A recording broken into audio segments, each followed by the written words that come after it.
Welcome to IMEO's MENA's Mix, a regional recap. I'm Hayder Al Shakeri, a research fellow with the MENA program at Chatham House, and I'm joined today by my co-host, Younes Zangiabadi, the executive director at the Institute for Peace and Diplomacy, IPD.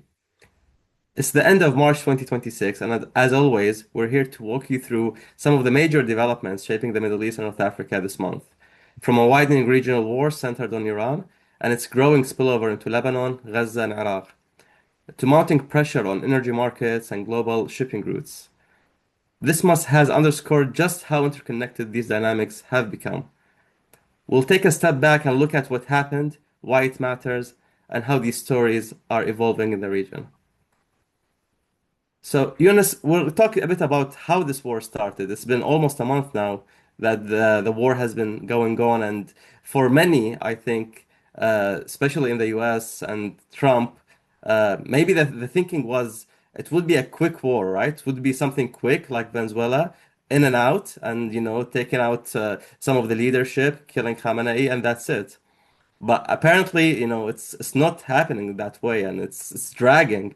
It's impacting now the entire region and the entire world. So how do you see this game going? What's happening right now in this war between the U.S., Iran, Israel, and now the region? Thank you very much, Hayda, for your introduction and opening up this session. I mean, that's an important question, but I believe even before the war, there were many analysts, not only in the U.S. but globally, suggesting that this is not going to be a war like Venezuela and the Mm, Islamic Republic, however weakened it was before this war, especially after the 12-day war. Uh, it was not on the verge of collapse. Definitely, they were struggling with many issues, both internally and externally. But this is a war that they've been preparing for decades. The entire security apparatus and the military doctrine of the Islamic Republic were pretty much centered around potential military mm, uh, attacks by the United States. And they always knew that conventionally they were not going to be able to defeat the United States and Israel together. So that's why you see them not only conducting a symmetric warfare, but also ensuring that this is not only a military war, but also an economic war that would mm, translate into high political cost for the Americans. That was always in their strategy, and now 4 weeks into this war, there is no credible signs of imminent collapse of the Islamic Republic. Internal consolidation is more likely than fragmentations. In fact, there have been more criticism and there have been more fallouts within the United States and Israel, with senior officials resigning from the mm. from their posts within the Trump administration, as well as some of the Israeli military leaders suggesting that this is not going to be a war that would advance the Israeli interest. And that again, that is that I think the same miscalculation applies to Iran's network of proxies across the region. You can definitely talk more about that when it comes to Hezbollah and the Iraqi Iraqi militias that are aligned with Iran and are supported by Iran. And unfortunately, again, Iran had Mm. weaker cards to play than now that it has now after the war. The Strait of Hormuz is a card that was never there, but now it has become even a more valuable card to play for the Iranians in comparison to the nuclear card that they played for a very long time. But now I want to hear your perspectives of how you see not only the Iranian thinking after the war, but also across the region, especially Iraq from Iraq. Yeah, I mean, I agree with you totally. I think many have been saying this war would take a while if the U.S. and Israel started, and I think Israel was the one who was pushing much more than from the U.S. side, and definitely much of the strikes, much of the sort of momentum was, by Israel. And you said it. Now there are these differences between the U.S. and Israel on, how fast and how to target, the Iranian regime and so on and so forth. But also, around the region, I think in the Gulf and Iraq, there has been various responses. So, I mean, Iran started attacking U.S. assets around it, all around it, in the different countries, and including Iraq, but also in the Gulf, and that, started shifting the dynamics between neighboring countries. It started working various actors that hasn't been, activated before. So, for example, we're seeing now the Emiratis are, actively talking about, setting up something to protect the Strait of Hormuz. We're seeing the Saudis, meeting more with the U.S., but also it's changing the relationship between the U.S. and these countries because I think they are seeing that, that sort of security partnership and that they had, it's not as effective as they thought it would be. They didn't, really guarantee their security, and it's really impacted. This war is really impacting their economy, their society, the politics inside. Um, and even Oman, a country that was, trying to mediate so much, has been hit. Mhm. Iraq, the country that, that's closest to Iran, and there has been so much, back and forth. There are, a lot of the leadership in Iraq are close to the Iranian regime, and even, Iraqi infrastructure was hit, not just U.S. bases, but also, places in Kurdistan, places in the southern Iraq. So it's interesting to see these dynamics developing and how there is no de-escalation. It's just escalating and escalating. So it is tough to see the end of this right now, especially where you get all of these sort of different statements from Trump that we're ending the war, we're negotiating, we're not negotiating. So how do you see it from the U.S. side, at least? It's the U.S., then the Iranians, the war strategy that Iran has right now. Yeah, I think what has happened, especially after the war, is that many red lines have been crossed. And Mm, and not only for Iran and for the US or Israel, but also, as you correctly mentioned, across the region. And with that, the demands have changed a lot. So now Iranians want more, as you said, the Emiratis want to be more involved, ensuring that if this war ends and the Islamic Republic not only survives but emboldened, they would be able to counter any future attacks against the country if there are differences on some of the regional and global issues regarding Iran.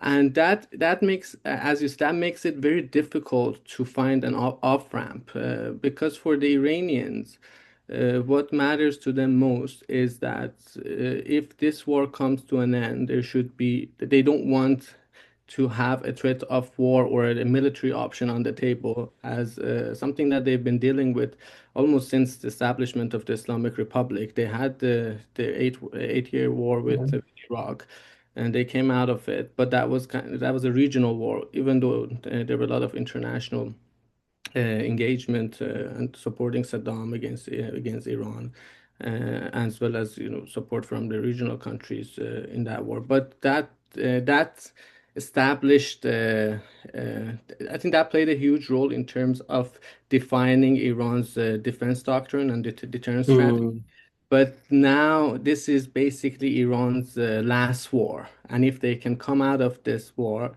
in a way that establishes a deterrence, that there would be no military strikes neither by Israel and the United States, that's a victory. And I believe even from the Iranian perspective, in order to rebuild the country, which is going to take a lot of time and also resources. mm, Having a military option on the table, or fearing that there would be another cycle of attacks by the United States, Israel would not allow them to stabilize the economy. So that's mm, I think that's the main objective for the Iranians, and I think that I mean, well, there are all these challenges. but that would open up a space for diplomacy to at least address the nuclear issue, Mm. because Yeah. the nuclear program, whatever narratives around it being peaceful and for internal energy demands and all of that, but we always know that that was especially being at a threshold state, was a strategy by the Iranians, thinking that that would deter any American attacks against the country. But the attacks have already happened, and I think by having advanced missile programs, as well as many drones that we've Mm. been able to hit many targets, that deterrence has been established. So that would be, I mean, from the Iranian perspective, I don't think strategically it would make much of a sense to again have very advanced nuclear program. They can have a bit of enrichment here and there, but ensuring that it would not Mm. support any weaponization. But the deterrence would be established after this war if again the Yeah. public survives. And I mean, you mentioned the 8 year war between Iraq and Iran, and I think, and even after that, Iraq invaded Kuwait, and then there was the coalition attacks against Iraq, and that's when the Americans thought that they would topple a regime in Iraq, Saddam Hussein's regime, but they didn't. Mhm, And then Iraq went under sanctions for mhm, 12 years mhm, until the 2003 war. So do you see a similar scenario here where the regime in Iran is weakened to the extent that they can't uh, uh, you know they can't really work globally, but they're still there, they're still surviving, and the impact might be on Iranians themselves. And then mhm, with all the sanctions that Iran has been suffering through from the past, and maybe like there will be increased sanctions even in the future. mhm. Uh, how do you see this, going This is forward? Because it's for me, this is something that, Iraqis lived it, and we know how it is. The world has went through that experience, and mhm. for the seeing it on TV right now, it feels like maybe they're making the same mistake again.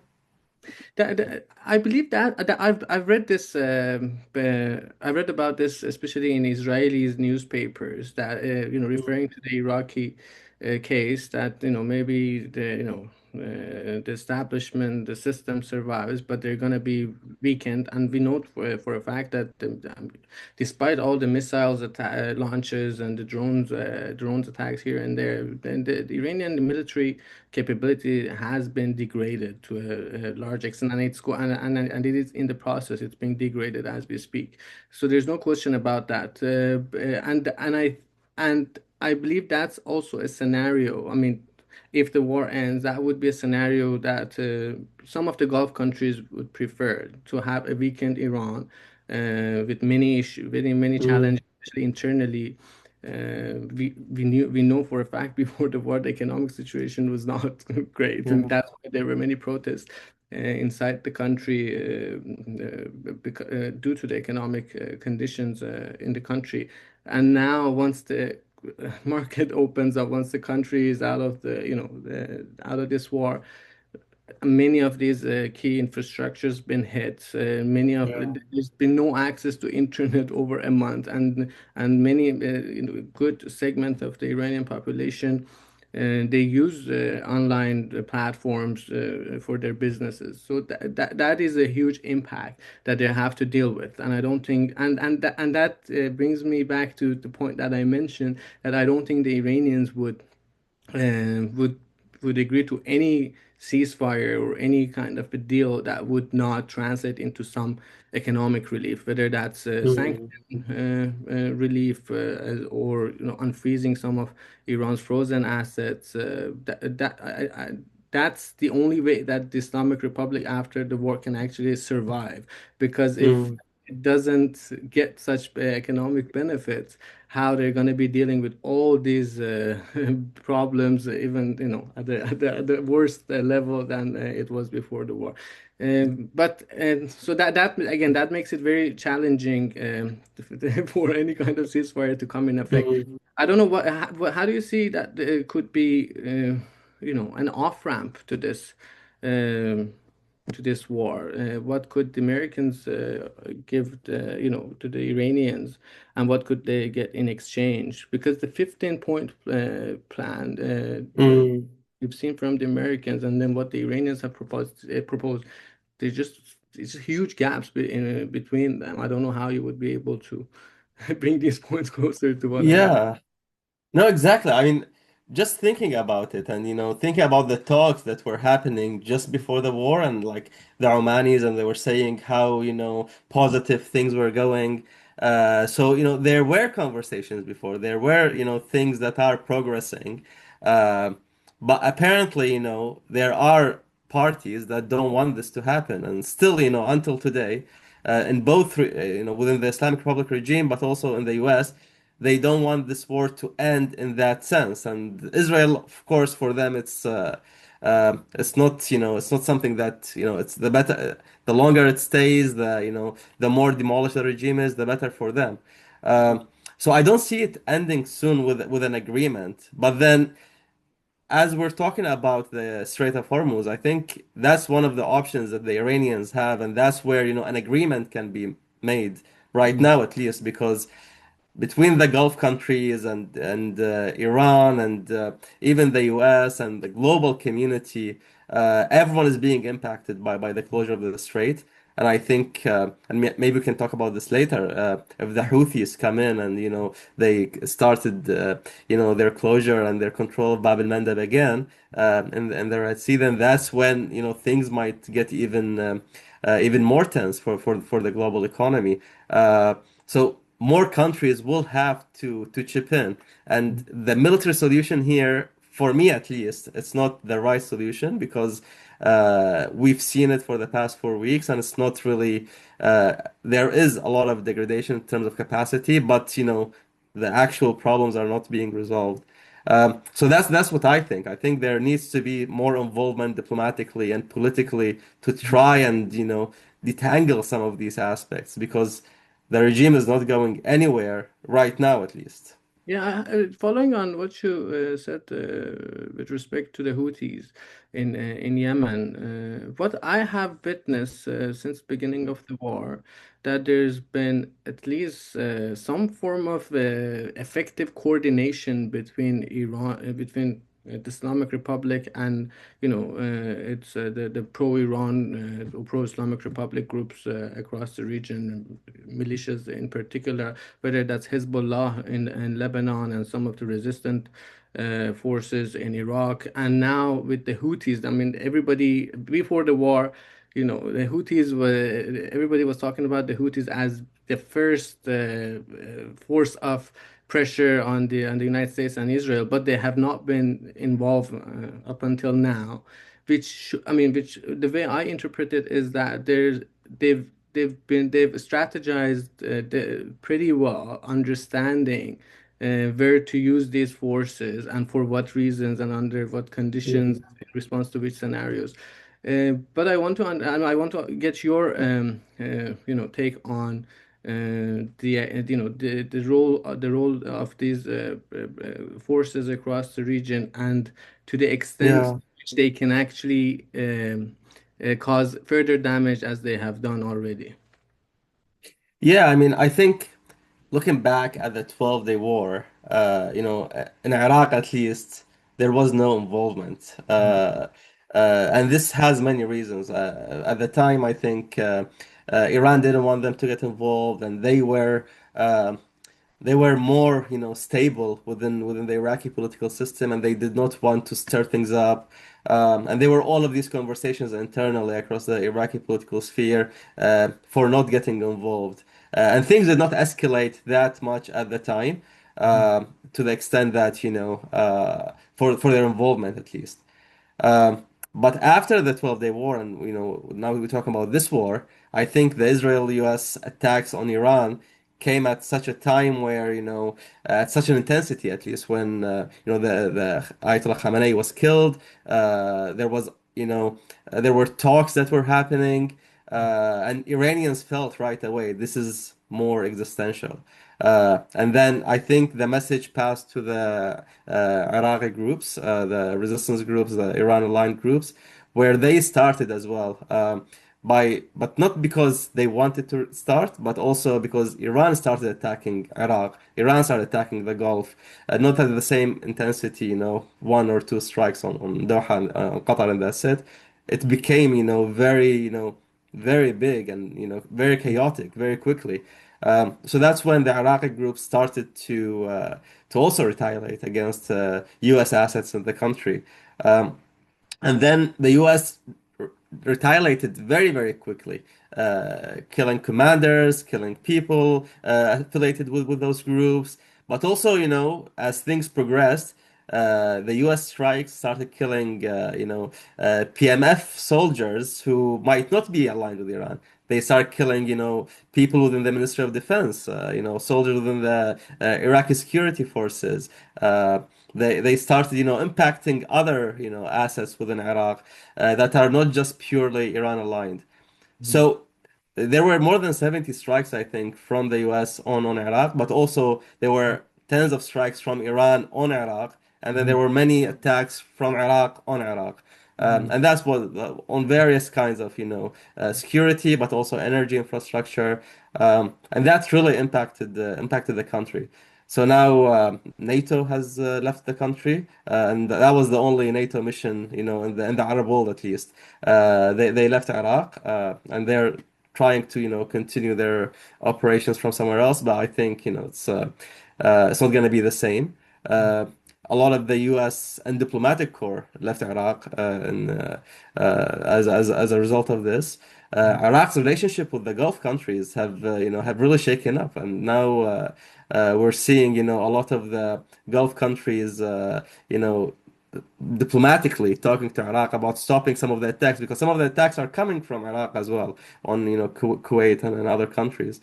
And this Yeah, is, and on that note, Hayder, sorry to interrupt you. On that note, yeah, of I've been course. also following the narratives of some of the analysts close to the Islamic Republic inside the country in Farsi, and they've been, very vocal in terms of, in Mm, praising the Iraq, what they refer to as Iraqi resistance forces in this war, not only with respect to yeah. targeting, the American assets as well as some other assets, but to prevent any ground invasions from Iraq into the country, Mm, especially from the Kurdish part of Iraq, Erbil.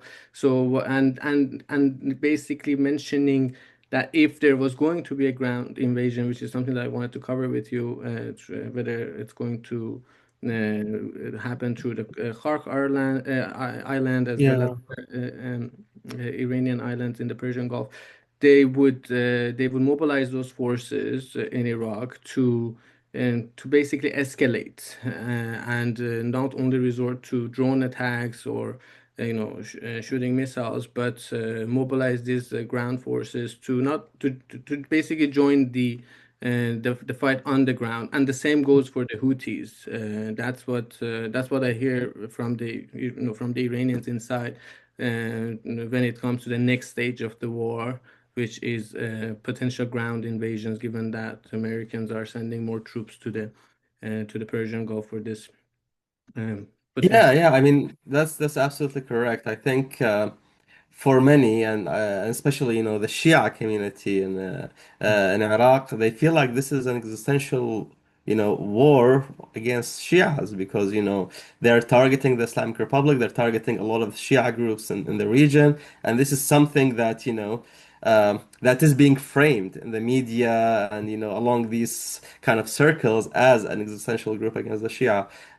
So even within Iraqi society, you're seeing, those sort of praises of the resistance, and it's very difficult, and I think we're going to talk about Hezbollah as well. So we might as well talk about it now. Yeah. For Hezbollah, for example, Israel is invading southern Lebanon, so they need some sort of a resistance to that invasion.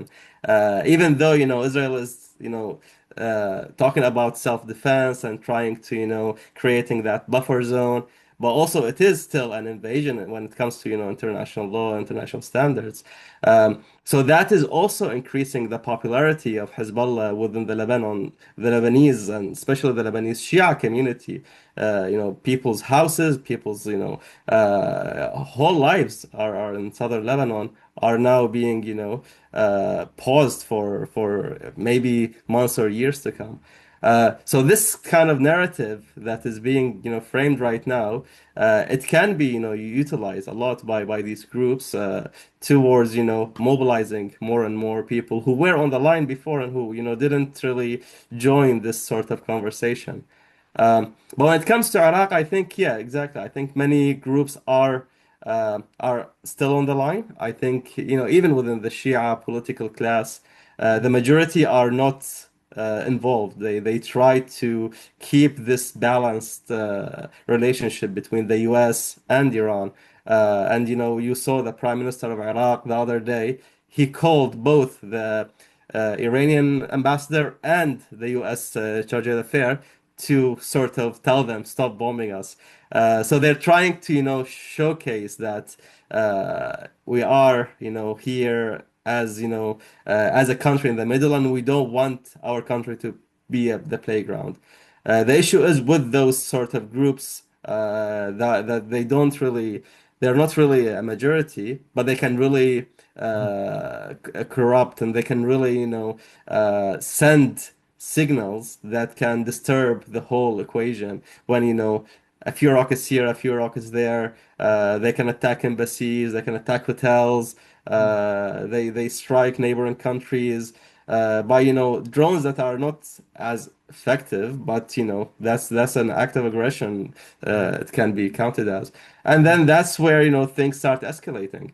Um, so within these groups, I think Iran has, they're not even talking to them as much right now because, they started working because, their countries are drawn into this war and their countries are being part of this war. And for them, that narrative of resistance is, we need to act on it now when it comes to Hezbollah and the PNF at least. And on that, like one question that I have when it comes to Hezbollah as well as the other Iran-backed forces is, how much they can actually endure and how much they can continue fighting. Because when we hear the Iranian perspective, which is, they've been prepared and they are preparing for a long war of attrition, understanding that this would outlast U.S.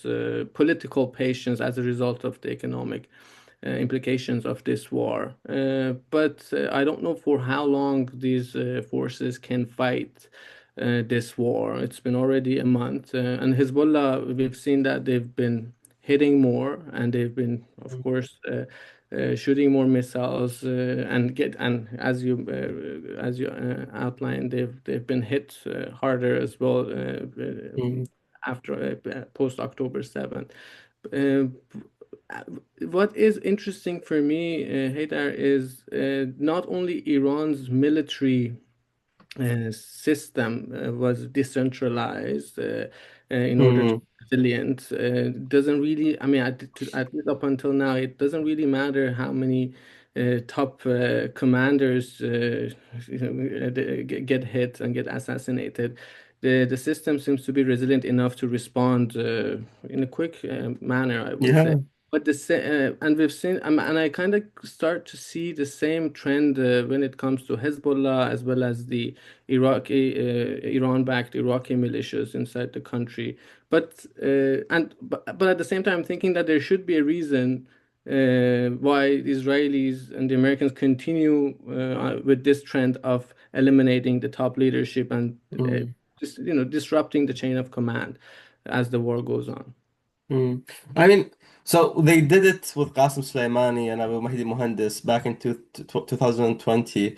And, you know, the groups, at least especially in Iraq, they just became more fragmented, and that fragmentation uh, for Iraq was more dangerous than, than when they were centralized under the leadership of, of one person who was, talking, maybe negotiating with the Iraqi leadership to sort of better integrate and better work on these issues.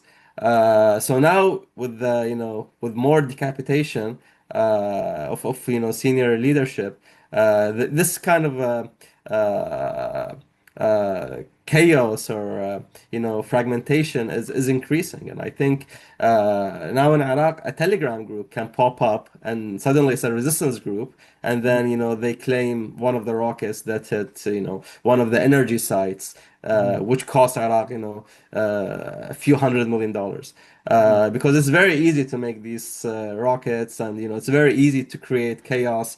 Uh, but then it's not that easy to target every single militia member or every single person who believe in that narrative and who, especially who doesn't have a commander to tell them, don't do this. This is not strategic enough. We don't need these losses. So, for example, when attacking Iraqi energy infrastructure, what do these people gain? They just hurt Iraqis, and they hurt when the resistance narrative is out there. Iraqis were saying, why are you doing this? We don't need to attack those places, even those who believe in resistance. And I think now this is a conversation that's very important to be talked about within, the senior leaders across Iraq, but maybe also across Lebanon, to see how, how can they sort of talk to the people on top to try and politically at least find a solution for this, and then convey those messages to the U.S. Because the U.S. also for them and Israel, they think that by doing these decapitations, that's it, they are ending the threat, but that proved to be not effective, at least that's my opinion. And how much of a role do you think these groups play in shaping a potential ceasefire or a deal between Tehran and Washington? Because before the war, what was being discussed inside the country when it came to Iran's support for these groups, basically it was a reference to the military-industrial complex in the United States, that Mhm. there are vested interests inside the system, much of it influenced by these groups across the region, to not make a deal with the United States that would limit Iran's support for these groups, or the network of the resistant network supported by Iran. And we know for a fact that one of the conditions Iran has put forward is the ceasefire to include, no attacks Mhm. on Hezbollah as well as other groups supported by Iran. And how do you see this development that Iran's ceasefire? I mean, if there's going to be a ceasefire, at least Iran is pushing for a regional ceasefire, not only between Iran and the U.S. and Israel, as well as the Gulf countries, but basically pushing, Mhm. stopping Israel from further attacking Hezbollah and other forces across the region. Yeah, I mean, for this particular thing, I think now these groups, and we mentioned this earlier, they are becoming more detached from Iran. So each group now they have their own problem, their own issue, and maybe they're all vengeance, to towards the Israelis or the Americans, because of the killing of the senior commanders and invasions, of South Lebanon. So all of that, has made this conflict into mini conflicts as well across the region, and I think this is impacting, how the ceasefire talks will shape and turn up in the future. But I think if there are conversations of, a regional ceasefire, many of these groups will be happier, because I think many of these groups are weakened a lot right now, and for them, without leadership, without access to resources like before, it's much harder to continue fighting. But then, because of that fragmentation within these groups, and we saw this, with Hezbollah, where even the first attacks in this war, some said, it was not by Hezbollah centrally, but by some groups that are, affiliated with Hezbollah. In Iraq, it's the same, it's the smaller groups that are claiming some of these attacks and not the bigger ones.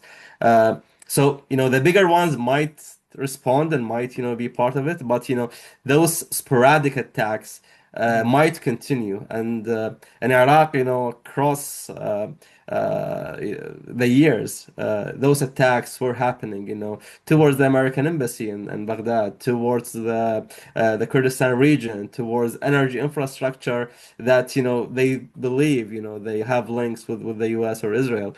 So this is something that, on a strategic level, there might be a ceasefire, the wider conflict will stop, but, there will be those smaller conflicts that are very internal within those communities that will continue. And then there's a question also of civil society because, a lot of people are linking civil society to, the Western world, to, to the US, and some of these groups are attacking civil society and civil society activists. And this happened in Iraq, this happened in Lebanon, and this happened in Yemen as well. So this is something that might shape up in the future, and we need to be aware of it. No, no, what is really overall is very much upsetting is how the civil society doesn't even get discussed. At times of war, civil society everywhere. I mean, whether I mean most of the population, whether they're in Iraq, Mhm. Lebanon, or Iran, and the Gulf countries, they have to just look for shelter and make sure that they don't get, I mean, try their best to not get bombed, go to safe places, which is again another reason that war never solves any problem. It just creates more problem, especially when you don't have a strategy when launching a war. But now I want to Yeah. focus a bit on the Gulf because the Gulf, on some issues, there seems to be unity amongst Gulf Mhm. countries, especially when it comes to Iran's attacks on some of the infrastructures. But on some other issues, there seems to be a bit of division, especially between, the Emiratis and the Bahrainis on one side, and then the Omanis and the Qataris on the other side, and the Saudi, they've been playing. They've had their own Mhm. positioning on these issues. And but I wanted to get your have your take on these differences as well as some of the issues that they have actually um common. Definitely, yeah. Yeah, it's I mean, for the Gulf, this scenario is the worst case scenario, right? It's something that uh, I mean, they're prepared for it. They have the capacity to deal with the strikes and militarily to respond if needed, but they don't want to. It's one of the worst things they can do is to get dragged into this war and they become an active part of it. So for now, they're just taking the strikes. They're defending their people, and they are getting the economic hit very, very badly. So as you mentioned, there are different approaches, and from before, the Gulf had these different approaches towards, various issues. So you have Qatar and others on one end, and then the Emiratis on another, and then Saudi has been doing its own thing, but it's closer to some aspects to the UAE and to some aspects to Qatar. What's happening right now? It's because of the economic situation, they are trying to have a unified position. So, for example, when attacks started coming from Iraq, they all had a unified position to respond to tell the Iraqi government to control these groups and to stop the attacks from those groups on their territories. When it comes to Iran as well, they have some sort of a unified narrative against the attacks, but how to respond, I think that's where the differences come. And there was the Yemen sort of scenario when they were responding to the Houthis in the past, and that is something that is still lingering. So I think now the lessons were learned, and they need to agree together before one entity joins the war and others don't, if they ever join the war. And I think there are serious considerations about joining this war, so they're pushing as much as possible towards de-escalation. But how do you see it? I mean, from the Iranian side, do they want them to join or not? The debate I see, I don't think they want them to join. Mm, There are two main views on this. One is one of the reasons, for example, as we discussed, the Houthis haven't been involved yet. That is basically the card that the mm, Iranians are playing. That once any of the Gulf countries get involved, then the mm, Houthis can strike them from the other side, and the Iranians have been striking some of the targets across the Gulf. So then this would open two fronts against the Gulf countries, and with that can come closing or at least disrupting the Bab al Mandab. So now you have mm, Strait of Hormuz closed as well as Bab al Mandab, and that would increase the cost not only globally in terms of pressure in global economy, but also for Saudi Arabia that has been able to at least export some of its oil through Bab al Mandab. That's one particular view. The other view is um, the other view is a more hardline hardline take on this issue, which actually shows you that decapitating some of these senior political and military leadership have allowed these hardliners to take yeah. replace them, and as a result, you see more of a it's more responses that that do not align with Iran's retaliations or responses in the past. And that thinking is that these countries are already involved and they're using American military equipment, most of them. Mm, And it doesn't really make much of a difference. Of course, we're gonna get hit harder because there are more assets being used against the country. But that means that we can hit them harder, and then there won't be even a red line to hit them where they know it hurts the most. These are like the two main thinking when it comes to potential involvement of the Gulf countries. And with respect to the Emiratis, which have been they've been hit hardest yeah. by the Iranians since the beginning of the war. Uh, Something that's being discussed now, following some of the Iranian analysts inside the country, is that so far Iran's responses have been um, basically Iran never started any attacks. They never started any attacks. It always like got attacked first and then responded to those Mm, attacks, responded harder than it got hit to ensure that they still dominate the escalation ladder. But now now they're talking about if they see a potential ground invasion with some of these Gulf countries' territories being used to facilitate such ground invasion. We don't have to wait till the invasion take place. We're just gonna go ahead and hit their mm, infrastructures and some of the most valuable assets that they have. We don't have to really wait anymore. So that would change the deterrence strategy. It would be kind of a forward defense as opposed to just passive defense. That's yeah. what's being discussed. Yeah. Mm.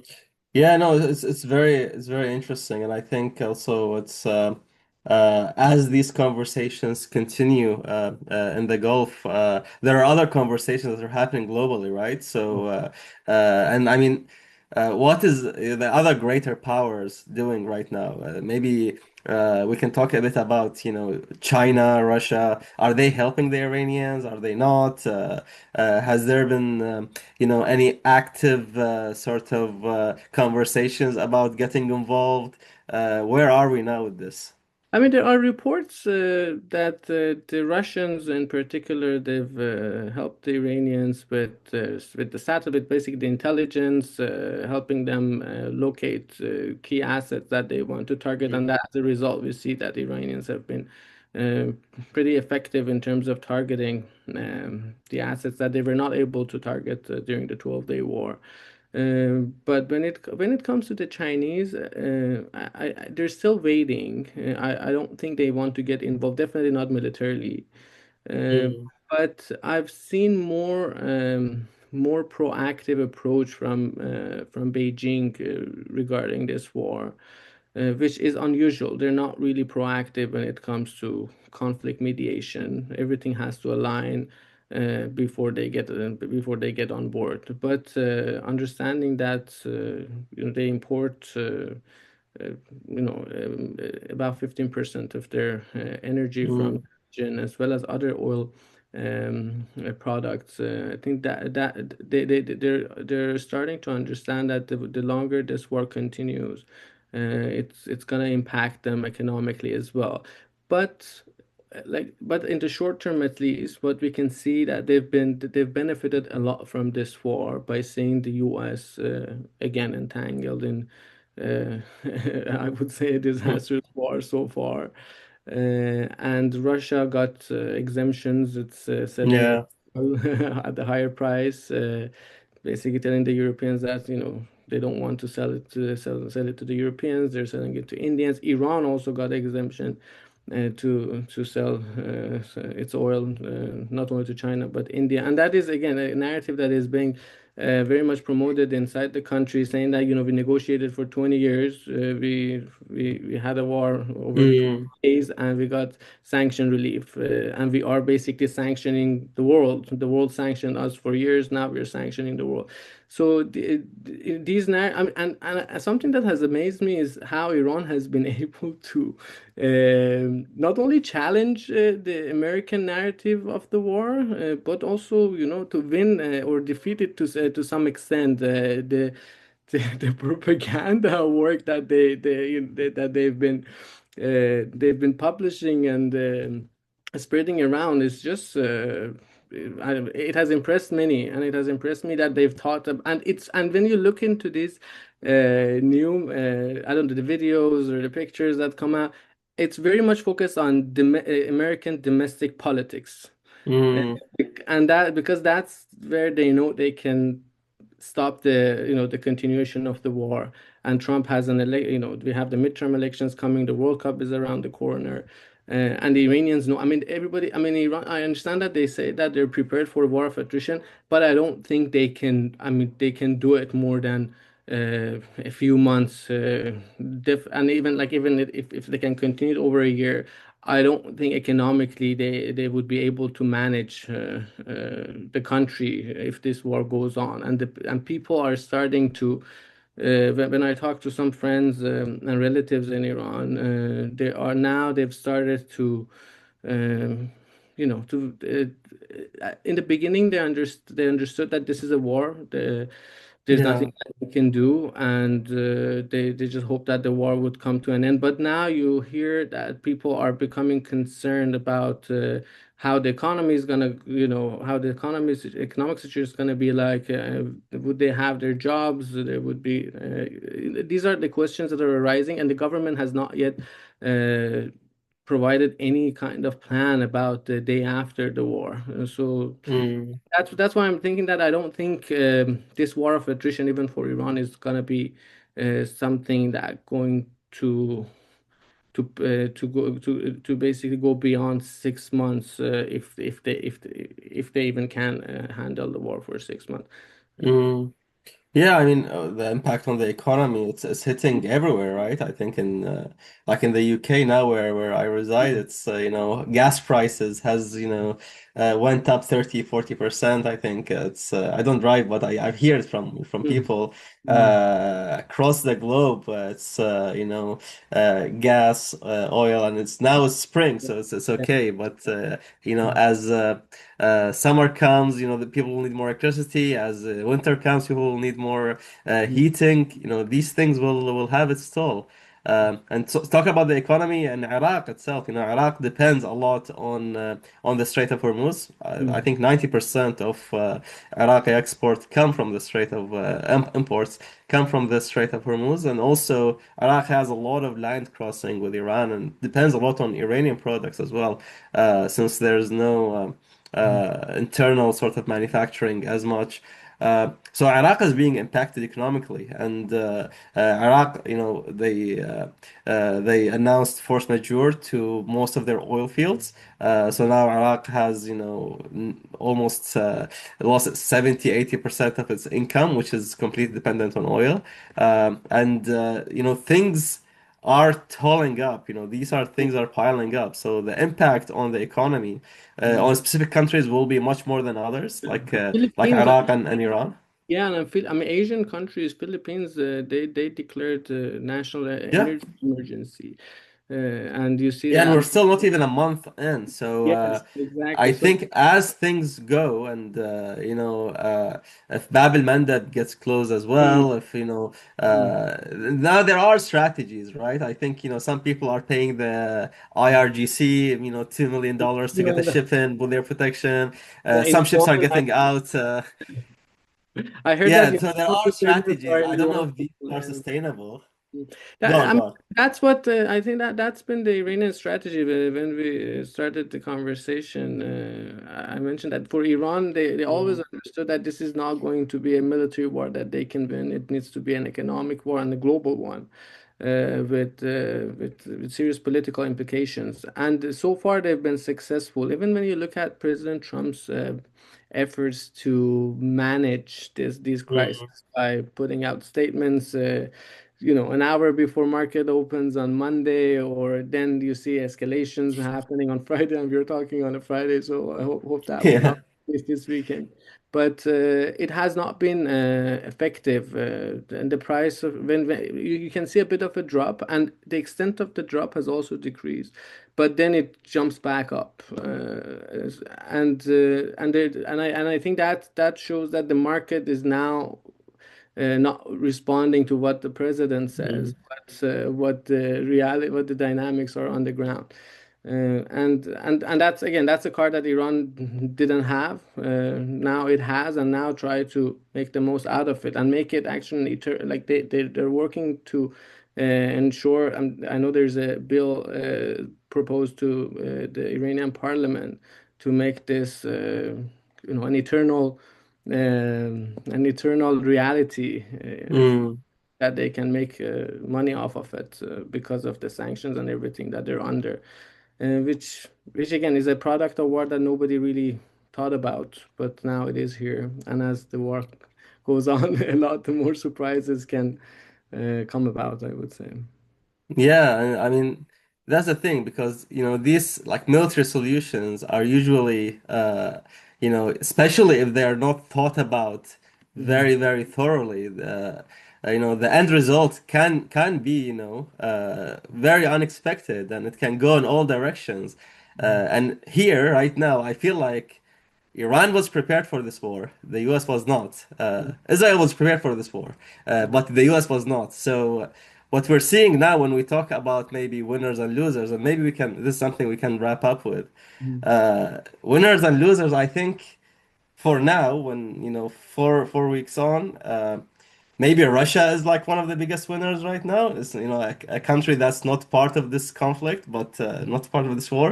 But they got exemptions. They got some relief from their war on Ukraine, and they are We don't really hear chilling in about the Ukraine. I was actually, searching up what's happening in Ukraine because there's no news covering Ukraine now. We don't know if, I mean, I know President Zelensky was in Riyadh today, but yeah yeah apart from that, and he made it to the news because he was in the Middle East. It wasn't yeah. because of the dynamics on the ground there. And I completely agree with you. I think Russia definitely is one of the biggest winners of this war. Yeah, and maybe Israel is winning as well because they get, Mm. some, huge American support for, their goals for many decades now. And the bigger losers are, the US is losing something here. Maybe not the war, but a Mm. lot of reputation, a lot of sort of, they're confusing everyone. Mhm. I don't know, Europe, there is a lot of also speculation when it comes to the markets, NATO, they're joining, they're not joining. It's it's it's, Mhm. uh, Yeah. it's One thing getting I would say confusing. about Israel, maybe in the short term, I would agree with you that they've been able to degrade Iran's military capabilities, and also uh, they can showcase that Iran's threat was always regional. That would be part of the narrative. But at the end of the day, as we talked about it, Gulf countries, they're gonna be sitting together, but also as a bloc, but also nationally, they're gonna have conversation. And at the end of the day, they know that this war started because of Israel. Of course, Americans were part of this war, but we've been hearing from Netanyahu's decades of talking points on Iran that this was a war that he's dreamt about. Now it's a reality, and whatever that came after it is a result of that war in the first place.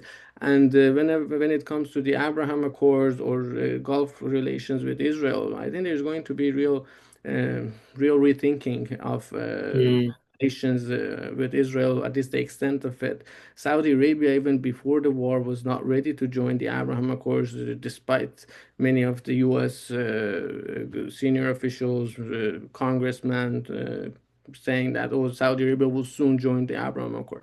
Now, after this war, of course, Iran is not going to have a better situation than Israel because they've done a lot of damages to the Gulf countries. But I don't think in the long term Israel will be welcome as much as Yeah. I would say. I mean, depending on the outcomes of the war, but the outcomes of the war can change a lot of things. But as of today, I don't think the trust and the potential of expanding relations with Israel would be something that Gulf countries would look into. No, I totally agree with you, and I think there are conversations already, when it comes to the Abraham Accords. If there were any, sort of conversations, for example, with Syria, Mhm. now it's much less, and even we saw Ahmed al speaking Mhm. about this, and in other countries in the Gulf, it's the same. So it's maybe militarily, Israel is, accomplishing a lot of goals right now and ticking some boxes. But when it comes to sort of reintegration and their goals of having normalized relationship, that will be even more difficult right now, in my opinion. And someone who, from the region, I think. If I thought before that Iran was a pariah state, I think now Israel is also a pariah state, and now we're stuck in the middle, right? Like those countries are, many of these countries are seeing, the region are being controlled by two sort of systems that are uh, pushing the entire region into more and more conflict. Mhm. Yeah, I see. No, I see, and then it's still, Gaza problem is there. There's not been as much progress on the Palestinian issue, even though we have a board of peace now. I mean, nobody's really talking about board of peace. That is very true. No, I that think, is, this yeah, is, yeah, that's like we didn't talk about Palestine yeah, yeah. in this hour, and I think, that's one of the shames of this because, the chaos is now everywhere. It's Mhm. very hard to focus even on the root Mhm. of the problem, which is, the occupation and what's happening inside Palestine. And I know, I mean, we can talk forever. There are a lot of issues to cover, but I very much enjoyed this conversation. And this brings us to the end of this edition of the MENA Mix regional recap. And as the region continues to evolve in complex and often unpredictable ways, we'll be here each month examining what's happening and why it matters and how these pieces connect. My name is Younes Zangiabadi, and I'd like to thank my co-host Hayder Al Shakeri for his thoughtful analysis. And on behalf of the IMEO team, I'd like to thank you once again for joining us for this session. And we'll see you next time, and which will be next month. I believe we'll have another monthly recap. Thank you very much. Thank you very much, Yunus. Thank you. It was a great conversation.